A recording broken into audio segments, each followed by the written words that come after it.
Hi and welcome all to this tutorial of किसान ऋण portal. इस ट्यूटोरियल के माध्यम से हम ब्रांच हेड के द्वारा क्लेम की एंट्री कैसे करते हैं वो आगे मैं गाइड करने वाला हूँ। सबसे पहले हमें किसान ऋण पोर्टल ओपन करना होता है। ये किसान ऋण पोर्टल का होम पेज आप देख सकते हैं। लेफ्ट साइड पे आप यूजर का मेन्यू देखते हैं। हमें यूजर के मेन्यू पे क्लिक करना होता है। देन हमें लॉगिन बटन पे लॉगिन के सब मेन्यू पे क्लिक करना होता है। अब लॉगिन का ये पेज आप देख रहे हैं। यहाँ पे हमें ब्रांच हेड का रजिस्टर मोबाइल नंबर फिल करना होता है एंड पासवर्ड फिल करना होता है एंड कैप्चा।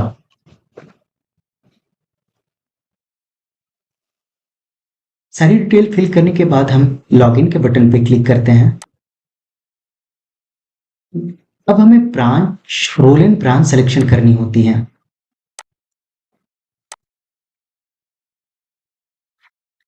यहाँ पे हम सबमिट के बटन पे क्लिक करते हैं।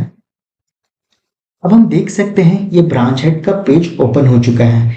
यहाँ पे user category top right corner में ब्रांच हेड है। क्योंकि अब हमें क्लेम एंट्री करनी है, इसके लिए हम सेटिंग्स के मेन्यू पे क्लिक करते हैं।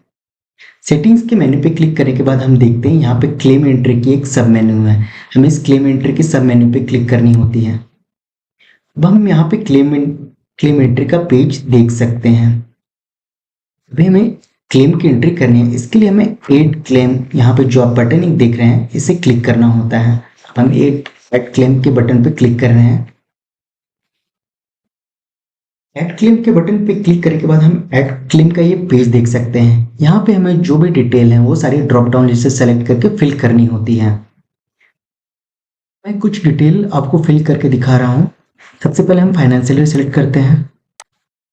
Then audit period type yearly या हाफ ईयरली, इन दोनों में से आपको चूज करना होता है। क्लेम टाइप हमारे पास आईएएस और पीआरआई होते हैं, जिनमें मैं आईएएस चूज कर रहा हूँ।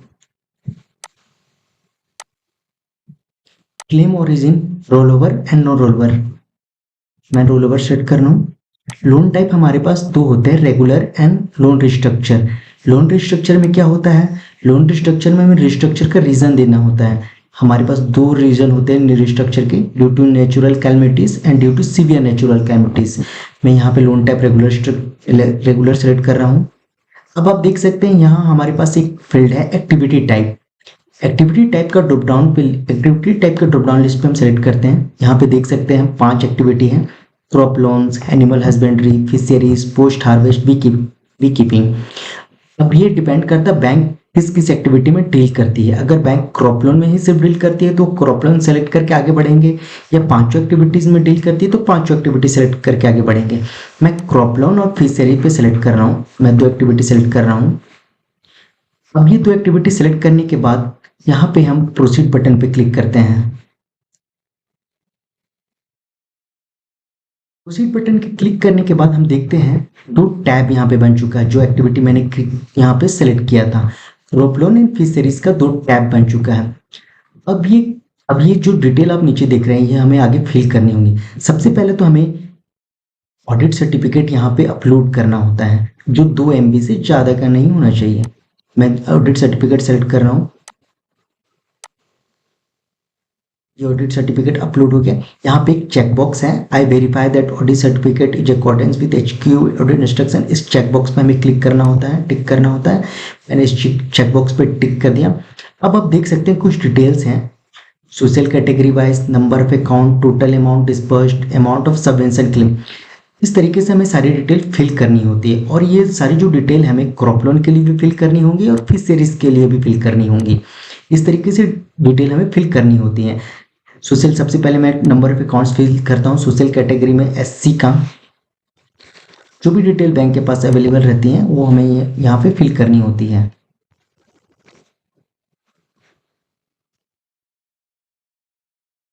देख सकते हैं जैसे ही डिटेल पे मैं फिल कर रहा हूँ, यहाँ टोटल, ये सिस्टम कैलकुलेशन टोटल यहाँ पे दिखा रहा है।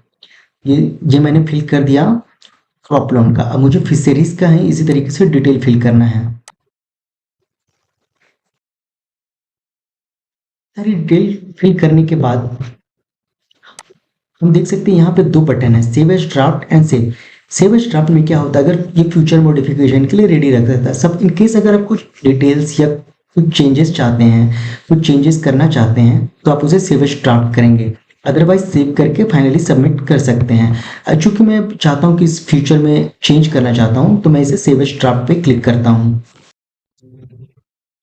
सेव एज ड्राफ्ट पे क्लिक करने के बाद एक ऑडिट डिटेल सेव सक्सेसफुली का पॉपअप आता है, आप ये देख सकते हैं। इसका मतलब ये है कि हमारा जो क्लेम एंट्री है वो ड्राफ्ट में सेव हो चुका है। अभी बाद में हम उसको एडिट या सबमिट कर सकते हैं।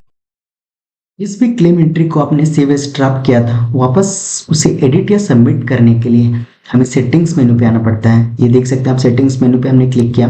सेटिंग्स मेनू के नीचे हमें क्लेम एंट्री दिख रही है, हमें क्लेम एंट्री पे क्लिक करना होता है। क्लेम एंट्री करने के बाद आप देख सकते हैं क्लेम एंट्री का पेज खुल चुका है। अब आप देख सकते हैं यहाँ पे 3 फील्ड है, financial year, claim type, claim origin. ये जिस तरीके से आपने क्लेम एंट्री की है उस तरीके से आपको यहाँ पे सेलेक्ट करना होता है। अगर आपने 21, 22 के लिए क्लेम एंट्री कर रखा था और जिसे आपने सेव एज ड्राफ्ट में किया था, तो 21, 22 सेलेक्ट करेंगे। क्लेम टाइप अगर आपने IS किया हुआ तो IS करेंगे, PRI देन PRI या both. Claim origin, roll over, non roll over या बोथ, इस तरीके से आप सेलेक्ट करते हैं ड्रॉप डाउन लिस्ट से। अब आप देख सकते हैं एक क्लेम एंट्री है यहाँ पे जो मैं पहले ही कर चुका था। अब आप देख सकते हैं स्टेटस उस क्लेम एंट्री का ड्राफ्ट है। इट मीन्स उससे मैंने सेव एज ड्राफ्ट भी किया था, वो फाइनली सबमिट नहीं हुआ है। एक्शन टैब के एक्शन मेन्यू के अंदर 3 टैब देख सकते हैं, एडिट, डिलीट या व्यू। व्यू से क्या होता है, आप सारी क्लेम एंट्री देख सकते हैं जो भी आपने क्लेम एंट्री के समय फिल किया था। ये देख सकते हैं आपने ग्रुप लोन में मैंने ये सब फिल करके रखा हुआ था। फिशरीज में ये सारी डिटेल्स मैंने फिल करके रखे थे। इस तरीके से आप व्यू में अपनी क्लेम एंट्रीज की डिटेल को चेक कर सकते हैं। अब क्योंकि हमें किए गए एंट्रीज को सेव करना है, इसके लिए हमें एडिट टैब पे क्लिक करना होता है। हमने एडिट टैब पे क्लिक किया। एडिट टैब पे क्लिक करने के बाद हम देख सकते हैं सारे एंट्रीज विजिबल है जो ऑलरेडी मैं कर चुका हूँ। यहाँ पे आप चाहे तो कुछ चेंजेस कर सकते हैं, एडिट कर सकते हैं अपने डाटा पे। मैं एक डाटा पे माइनर से चेंजेस करता हूँ। अब आप देख सकते हैं बॉटम पे 2 बटन है, update as a draft and update. Update as a draft means ये वापस से ड्राफ्ट पे चला जाएगा। इन फ्यूचर आप चेंजेस करना चाहे तो चेंजेस कर सकते हैं। एंड देन अपडेट है। अपडेट पे क्लिक करने के बाद हमें एक पॉपअप मिलता है। ये पॉपअप वेरिफिकेशन का पॉपअप है। वैलिडेट क्लेम एंट्री डिटेल्स, एक 6 डिजिट का OTP आता है आपके रजिस्टर्ड मोबाइल नंबर पे, ब्रांच हेड के मोबाइल नंबर पे। उस OTP को हमें यहाँ पे फिल करना होता है, देन वेरीफाई पे क्लिक करना होता है। आफ्टर वेरिफिकेशन ये क्लेम एंट्री सक्सेसफुली सेव हो जाता है फ्यूचर में वेरीफाई के लिए, ब्रांच हेड से वेरीफाई के लिए। इस तरीके से हम क्लेम एंट्री करते हैं। Thank you.